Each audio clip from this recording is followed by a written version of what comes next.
They called her Anya Prlic, 35, an archivist for the county museum in Karlovac, Croatia. She wore a narrow silver bracelet with a clasp too delicate for everyday life, the sort of thing inherited rather than bought, a pale mustard cardigan that had trained its elbows into gentle ovals, and a habit of carrying tea in a small enamel mug with a chipped rim, honey dissolving in slow coils.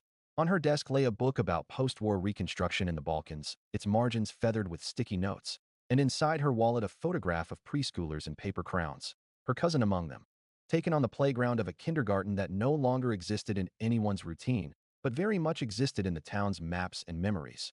Verdict Maslačak, the dandelion daycare on Sajapan Radik Street. The call that morning was short. A caretaker, stunned, a dull key scraped against a phone microphone to prove the point. When Anya arrived, the fog was so low it draped the swings in gauze. Behind the chain-link fence, under the mural of sunflowers faded to bone yellow, a row of dolls sat neatly along the corridor inside, each with a key tied to its wrist by fraying twine. They faced the entry in a line, like children who had rehearsed an emergency and then never stood up again. The dolls had names written in ballpoint on fabric tags: Marta P., Ivana S., Nikola Z., Roko M., names that matched enrollment lists from 1991, the last spring before sirens were not drills but calendars, before teachers split attendance into city and elsewhere, before families disappeared into schedules of convoys and returns. The tags were not new. The ink had bled from washing and small hands. Anya knelt, the bracelet glinting under tube lights, and touched one key. It was cut from recent brass. Who would place them like this? She asked. The caretaker shook his head. He kept rubbing his fingers on the seam of his jacket, as if trying to warm a decision. The police came, and with them the old neighbor woman who lived across the street and had, during the siege, boiled nettles for all the children. She pointed with a cane. They used to line up here for naps. The teachers liked Rose. Inside the kindergarten, the rooms were still painted in primary optimism. In the corner, the wooden abacus missing two beads. By the window, a low shelf of books with cartoon animals whose teeth were white and never clenched. The air smelled of chalk and something sweeter, like starch or the memory of apple slices. The war had not flattened the building. It had merely emptied it, placed it in the ledger of things uninspected because they continued to stand. Anya opened her notebook and began the habit that made her both a bureaucrat and the town's quiet witness.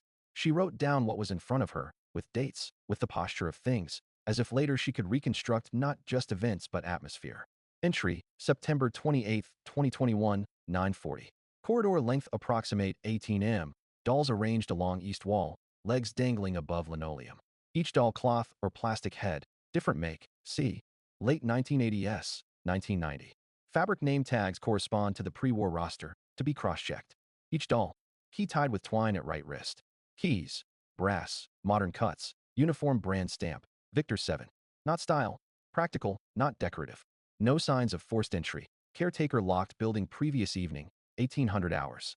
Phone photo of arrangement attached. She photographed the scene, her lens catching the way twine roughened the doll's wrists like bracelets. She felt ridiculous for noticing the parallel. The police sealed the entrance with tape and the gray-blue shade of official presence that says the world will be measured before it is allowed to resume. The dolls became news by afternoon. The local website ran the headline with a photo cropped too tight, like all local websites. Dolls with keys found in abandoned kindergarten. Police investigating. Commenters were immediate mythographers. Someone blamed teenagers. Someone blamed expats who, freshly sentimental after years abroad, staged an art piece without permission. Someone wrote, "Those are the names of the kids who used to go there, my neighbor's son included." What kind of joke is this? Anya did what the museum trained her to do. She cross-checked. In the archive's gray room, she pulled the 1991 enrollment ledger for Verdict Maslačak, pages numbered by a secretary who underlined in red when parents forgot vaccination cards. The names matched. Not every child had a doll. Only 19 did. Anya ran her fingers along the margins, where a teacher had penciled notes about allergies and favorite songs. Beside Marta P., it read, "Pretends the broom is a microphone." Beside Roko M., "Doesn't like naps, but tries." She turned to the photograph in her wallet. It wasn't from this daycare. It was from another in Sisak, where her mother had worked before they moved. Still, the poses were the same, the paper crowns cocked at the same defiant angle. The war had given all these images a crispness that peacetime photographs rarely receive. Grief is a fixer that sharpens. The following morning, the police asked a locksmith to examine the keys. He wore a denim jacket, eyes half amused in the way of men who trust the world because so far it has been ordinary. "These are standard VK7 blanks," he said, turning one under the light. "Household. Could be older building stock, could be newer refits. All 19 are cut to the same pattern. You mean? Anya said. They would open the same door? Not exactly, he replied. They'd open identical locks. If the locks are installed. He shrugged. If you have a set of these in a building, they usually go to service rooms, janitor's closets, deliveries, sometimes emergency exits. Same profile, different locations. The policeman wrote down identical locks. The word identical made something in Anya's neck tighten. The twine. The uniformity. The old names married to new brass. She asked to accompany the inspection. The policeman said yes, perhaps because archivists are tidy trouble, perhaps because he had a daughter who read everything and he recognized the same hunger. They began with the obvious, the doors in the kindergarten. There were not many. 2 classrooms, the kitchen, the office, the storeroom, the bathroom block, the side exit toward the narrow lane that once served deliveries of milk and bread. The locksmith tried the keys in every lock. None turned. The caretakers produced a coffee tin of old keys. None of those matched the VK7 either. The side exit, a metal door with paint flaking like fish scales, had a newer cylinder entirely, a refit from the late 2000s when fire codes were audited. The basement smelled of damp felt. Against the far wall, a shelving unit sagged under stacks of folded blankets, tiny quilts patterned with apples. Anya traced the cinder blocks where moisture mapped continents. No door hid behind the coats of paint, no outline of a frame bricked over. And yet the 19 keys in plastic bags bore witness to a door that existed elsewhere, geometrically, like a shape that appears when enough points align. The police logged and removed the dolls. Anya went home with the smell of chalk in her hair. She poured tea into the enamel mug, honey trailing the spoon, and opened her book. She read a section on the standardization of municipal hardware in the late socialist period. Contracts awarded, bulk orders of locks and hinges stored in depots, specifications repeated in dozens of buildings across counties. It was not romantic, just logistics. Yet logistics in certain moods becomes fate. She slept badly, the kind of unrest that pushes you to arrange thoughts like furniture. At 3 in the morning, she took out the photograph from her wallet and placed it on her nightstand, a talisman of children mid-song. The bracelet bit into her wrist when she turned. In dreams, the dolls sat up and tugged at their twine, not to free themselves, but to make sure the knots were tight. 2 weeks into the investigation, the story settled into its humming phase. The police issued a brief statement. Police Protocol 17/2021, Karlovac County. On September 28, 2021, staff of Verdict Maslačak reported discovery of objects, children's dolls, arranged within said premises, each bearing a key affixed with string. No evidence of forced entry. Items documented and removed. Keys examined. Standard VK7 pattern, identical cuts, no match to existing locks on premises. Investigation ongoing. Request for public assistance. Information regarding pre-war attendance or staff of the institution. The town responded with names. A retired teacher, Ms. Bilanzik, came with a box of photographs and the temptation to talk. She remembered 19 children who had not returned after the winter of 1991. Not because they vanished, she said, but because people moved. Whole apartments emptied overnight along with wardrobes and porcelain and favorite mugs. I recognize the tags, she whispered. That handwriting it's mine. Her fingers shook. But those keys, no. What doors are missing? Anya asked, meaning doors in memory rather than architecture. This corridor had a playroom at the end, but we closed it after the ceiling leaked. The door was repainted, not replaced. We didn't have service rooms with special keys, just the kitchen and an old storage cupboard. Emergency exits? We had one, to the lane. Any basement shelter? Anya asked, thinking of standard post-war additions. The teacher squinted. No, there was talk, but we used the school's shelter up the street.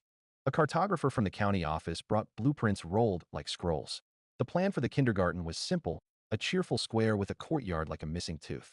The blueprints from 1987 showed nothing fancy. 2 classrooms, a small office, a storeroom barely big enough for a mop bucket. Anya traced her finger along walls, looking for ghost rectangles. Sometimes doors are removed and the whole bricked over. The plan keeps their outline like a lingering bruise. There were none. Yet the keys persisted, 19 little lies, each the truth of a lock. The search widened. If the keys did not open doors here, then where? The locksmith suggested testing them in other municipal buildings of the same era. A small team formed. 2 officers, the locksmith, a volunteer from the local Mountaineers Club. They were very good at opening stubborn things, and Anya, official observer. They carried clipboards and a coil of red twine to mark any door that stuttered under the VK7's tongue. They started with the elementary school, built in 1985. No matches. The sports hall, none. The community clinic, 3 VK7 locks, but all differently cut. The old railway freight office, closed since 1992, had a door whose cylinder accepted VK7, but the key did not turn. The bite pattern was off by a millimeter. The team grew tired of the number 7, began to joke about the superstition of it. Anya wrote down each failure and felt the weight of it like pennies in her pocket. A rumor claimed the bomb shelter beneath the municipal building still had its original hardware. The shelter had been turned into storage for election booths and tangles of extension cords. The air down there was stale, a breath held for decades.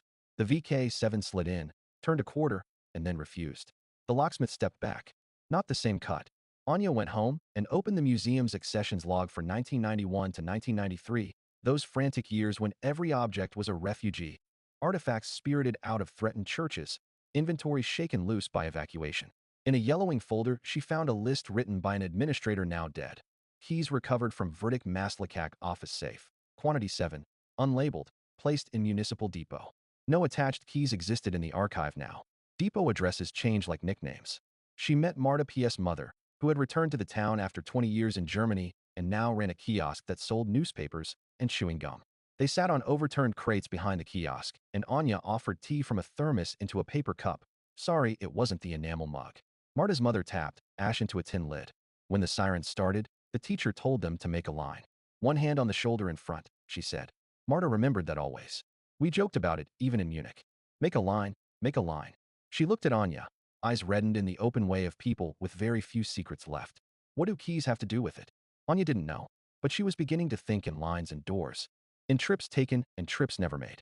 The volunteers, college students, a retired fireman, 2 women from the Genealogical Society, took on the paperwork searches.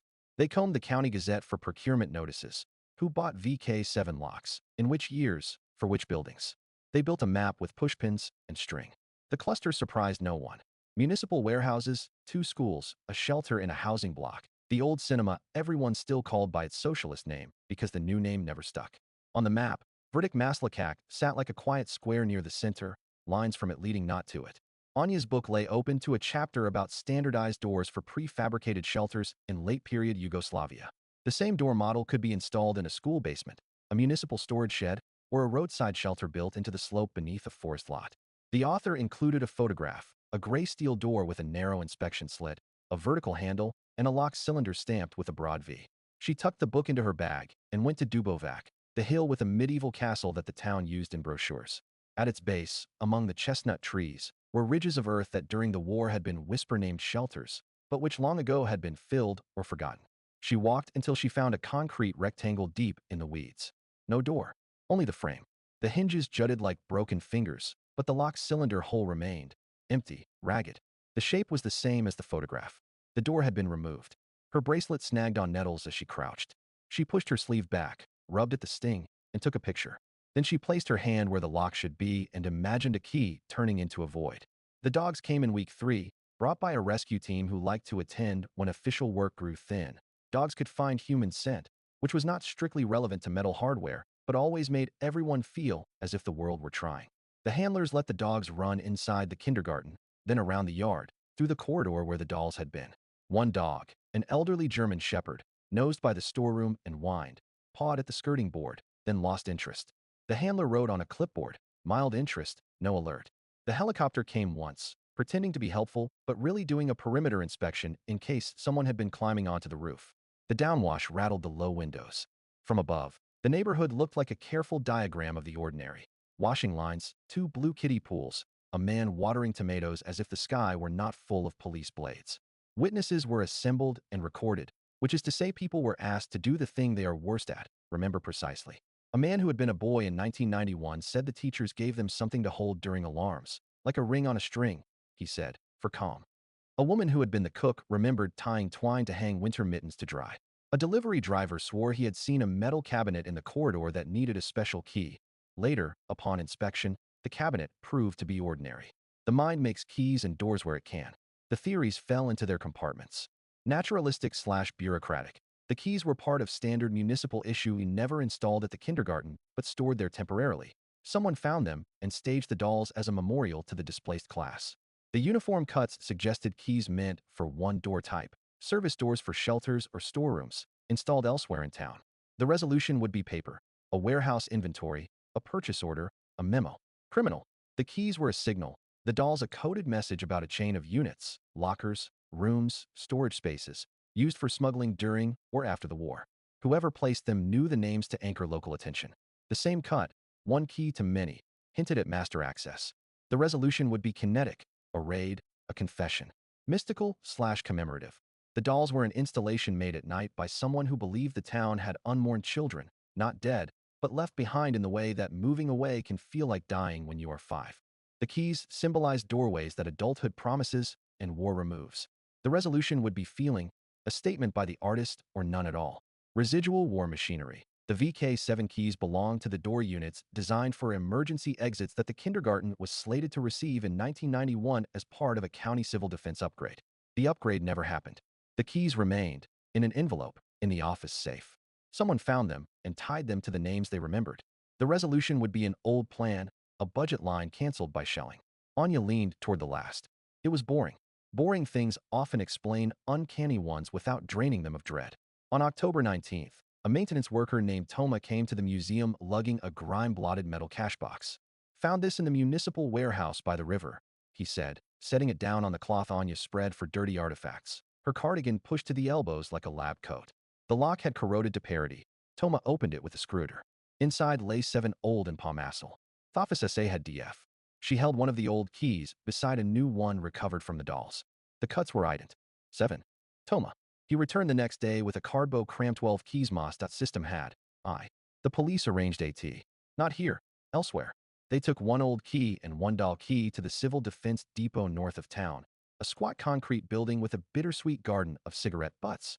The locksmith led them to a spare steel door leaning against a wall, labeled Shelter Type B, 1989. He installed the cylinder, tightened screws that squealed after a long nap, and slid in the old VK7. It turned smooth as apology. The door opened into a rectangle of artificial light and dust motes. "Same cut," he said, and tried the doll key. It worked, too. Identical doors, identical locks. They repeated the test at a storage shed on the edge of Resica. The VK7 opened a side room with stacks of emergency cots. The team grew quiet, as if raised voices might jinx geometry. By then the town had grown used to the sight of Anya with her mug and notebook, the bracelet glinting in the hollow of her wrist as she wrote. She had become one of those minor characters in a municipal drama whose persistence is mistaken for authority. People told her things unasked. A man in a cap said he'd worked on a crew in 1991 installing 2 VK7 doors in the old cinema's cellar. A woman who used to date an electrician claimed the kindergarten had been scheduled for the same doors, 2 for the back exit, 1 for a basement that was never dug. She said it like gossip, but meant it like confession. The blueprints did not show any extra doors. But a memo from May 1991 emerged from a box of civil defense papers, pending installation of emergency exits as per county directive. Verdict Maslačak listed for 3 units. Delivery scheduled July 1991. The memo bore a stamp, 3 shades of blue, official to the point of self-parody. The July installation window coincided with the weeks the sirens became a daily grammar, and men who installed doors were reassigned to sandbags. So the keys had been cut. The doors had been ordered, but the doors never arrived. They sat in a depot, or were diverted to more urgent buildings. The keys, obedient to chain of custody, had been placed in the office safe for future installation. Then the future had become a different country. This would have ended the story. Bureaucracy ate the extraordinary, the town sighed, and someone would eventually write a grants proposal for an art piece in which 19 copies of the standard VK7 hung from the ceiling like a metallic ring. But the story did not allow itself a simple past tense. There remained the dolls. Someone had tied the keys to names and placed them in a row where children once lined up for naps. They played the security camera footage from across the street, the hardware store that had thoughtfully installed a camera because trouble loves screws. In the grainy night, a figure passed the gate at 2:17 and again at 2:43, carrying something long like a bundle of arms. The figure wore a coat with a hood and moved with the careful impatience of someone who had practiced moving quietly. The frame rate missed faces. The figure disappeared into the kindergarten like a note between pages. A week later, Anya received an envelope at the museum with no return address, just her name in print, so neat it felt like old school. Inside was a photograph, the dolls in a line, taken from close enough to see the tags. On the back, a single sentence. They were supposed to have a way out. The search that followed was less about geography than intention.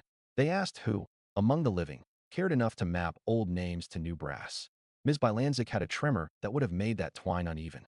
The caretaker had a bad knee and an alibi, his granddaughter's birthday, the cake blue with frosting. Marta's mother cried when shown the photograph and said, "It's a kind of apology." The police, whose patience for art was what you might expect, shrugged, and said if a crime had been committed, it was the crime of nostalgia trespassing after hours. Anya returned to Dubovac Hill and the concrete frame with no door. She measured the opening. She took a VK7 from an evidence bag and slid it into the empty cylinder hole, as if pretending could cause mechanics. The metal found no purchase. It hung absurdly, a key in air. She laughed, then felt ashamed of the sound. On her way back, she passed the old cinema.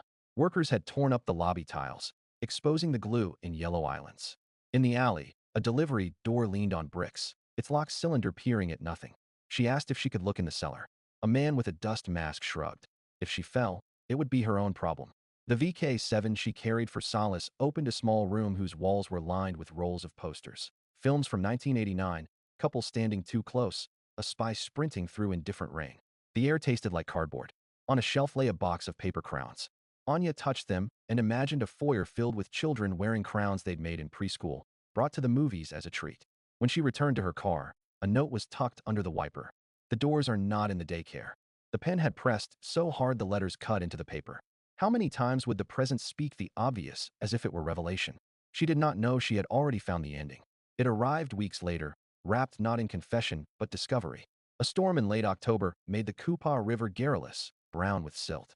The municipal warehouse by the river, already a crossword of leaks, buckled at one corner and loosed a metal shelf. Workers sweeping up noticed a gap behind a canvas map. Inside, the door leaf of a shelter Type B unit leaned upright, its locked cylinder intact, tagged Maslačak, back in blue grease pencil. Next to it, another, Maslačak, side.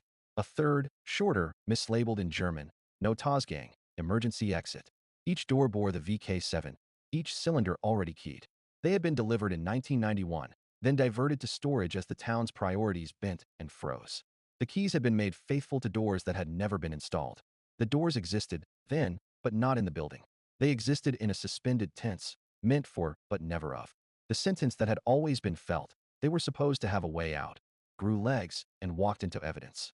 Anya stood in the warehouse, the river scolding at the siding, and laid her palm on the cold steel. The key turned like a clause completing. She thought of lines.